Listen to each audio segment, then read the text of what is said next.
Hey everyone, this is Ken, and today we're going to be doing a tutorial, guys, on a brand new 5x5 small iron farm. Now, with the recent update of 1.14.3, guys, it is possible to make probably one of the smallest iron farms I have ever seen. Now, as you can see, guys, we're going to go right into the small little kind of cabin house, but not to worry, we're going to be focusing solely on this tower.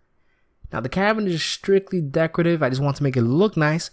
But this 5x5 area is the only thing we're going to be focused on this build. Now, as you can see, we got this awesome elevator, and this is going to send up all the way up roughly around 231 blocks high, or at that level at least. Because the whole point of this, guys, you want to be at least 130 blocks or 128 blocks exactly away from the ground, because you don't want nothing else spawning. Now, as you can see up here, guys, you have this awesome spawning area. And if you look up, you have 3 villagers and 1 zombie, and that's all you need to have this bad boy pumping every 30 seconds. Now on the side here, guys, you got your little trapdoor here, and that's going to send you all the way down to ground floor, a nice express route. And what's great about this, guys, you're going to be roughly getting 400 iron per hour with this small system. Now, what's beauty about this is the fact that they're only going to spawn on that top platform. And because it's so small, and of course you're so high, they're not going to spawn anywhere else. And with the new mechanics, what's basically happening is that every 30 seconds, an iron golem is going to spawn because of that hostile mob being so close to the villagers. Now, I just fast forwarded, guys, just to give you a demonstration, but that's every 30 seconds you're going to be getting this kind of effect. And with the new 1.14.3, this is what makes it all possible. Now let's begin, guys. You will need, like I said, a 5x5 area. And we're going to start off by playing a stone block right there, some cobblestone in the middle, and of course repeat this pattern all around. Perfect. Fantastic. Then you go place a block there with another block right there. And you should have this general shape. Now, of course, you want to delete the metal because that's the entrance to this. Now, we're going to extend this 1, 2, 3 blocks in total. And, of course, extend this framework straight up. See? Perfect. Now, when you get over here, guys, all you have to do is pretty much just cover this up. And you have an awesome little entrance. See? Fantastic. Now, what you're going to do is you're going to get a sign and generally put it on either side. Now, I'm going to put it on the outside part of this, but either side works. And you're going to place the blocks on top of it and 2 more on this side. Then, of course, you want to make this look symmetrical. So also place signs over here as well. Now, this is the return side, and you're going to break that block, and you're generally going to put a bucket of water. Now, what I would highly suggest, guys, place a slab, then that bucket of water. So when you land here, it makes it super easy to just walk off instead of having to jump, and gets kind of annoying. Now, this is going to be very time consuming, so pause the video. And before we begin, you have the option of even adding some glass here to really get some light transparency here and really make this look nice. But what you want to do, guys, at this point is extend this style, this whole framework, at least above the 200 block level or 130 blocks from ground level. Now, once you've done that, pause the video at this point. You should have this kind of look. Now, I'm going to show you the best way to kind of set up the water elevator to send you all the way up. Now, remember, we already set up the coming down part. Now, we got to set up the coming up part. Now, all you have to do is 1 bucket, place right there. Now, I'm not going to lie to you guys. You will need at least a little over 2 stacks of kelp to make this happen. And some water-breathing potions. Now, as you can see, guys, I'm going to get my water breathing potion. And I want you to understand you will need this just because the height is so high that you're probably going to die at one point if you really attempt to do this without, using that. Now at this point, guys, it should be coming down any minute, as you can see. Perfect. Now, when you place a kelp there, it actually converts that water flow into a water source, which is what we need. Now, we have to convert that whole pillar from top to bottom to a water source in each one. Okay, so you see we got a water breathing setup. Now, let me show you exactly how to do this. Just keep going upwards and planting at the same time, and that's going to create the water source until you get all the way to the top.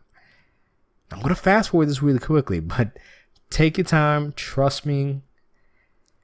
This is so worth it. Perfect. See, now you're all the way to the top.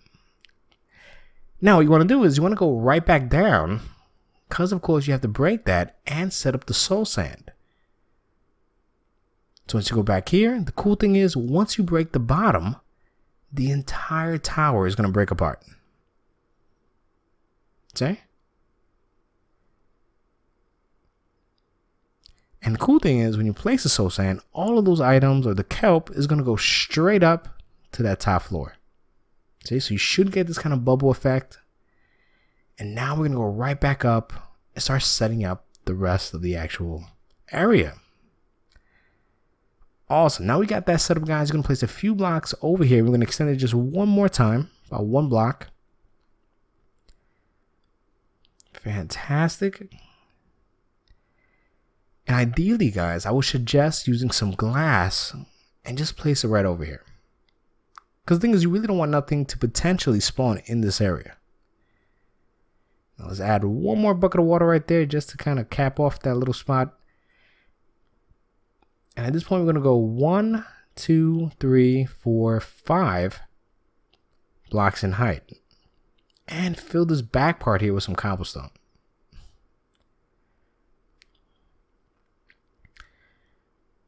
Now, you could leave the cobblestone on the side as well and just put some glass on top.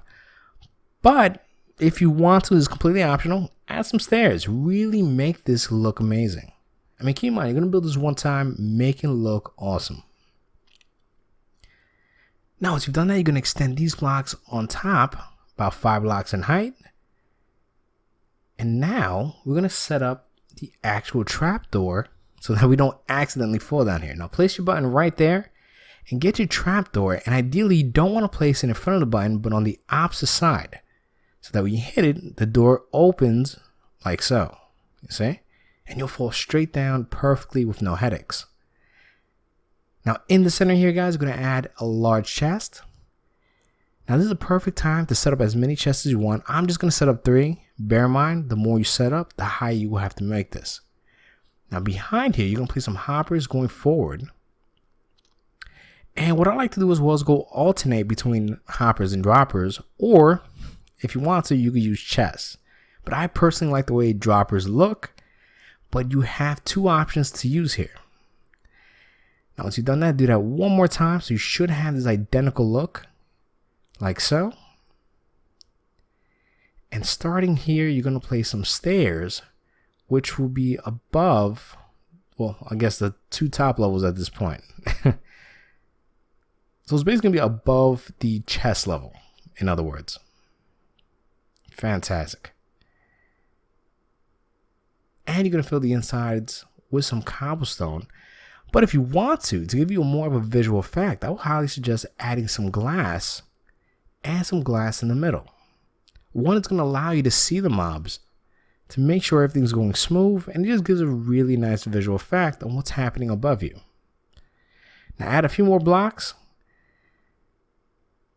And at this point, guys, we're going to just extend these a few more times. Perfect. Now, you could actually add some blocks on this side as well. You can add it right across or even fill it up. And then you're going to extend that forward. Perfect. Then underneath, you're going to add some trapdoors parallel to the center. And of course, fill this up with some blocks. Or like I said, guys, you could really open this up and just have a more open environment. Fantastic. Now we're going to set a few more hoppers. So you're going to add 1, delete that, and 2 so that it's directly in the middle going towards the right. You see? And of course, cover this up with some cobblestone or your block of choice. And that's going to be the 5x5 platform they're going to spawn on. Now this is highly important, guys. Put temporary blocks on the side, like dirt or something that you could use that you're going to break again. And you're going to add some fence gate right on top of each piece of dirt. Now once you've done that, you're actually going to open up each gate and delete the dirt right underneath. Perfect.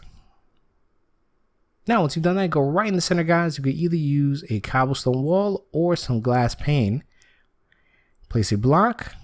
Remember, place 2. Then place a block, and around it, make sure it's iron trapdoors.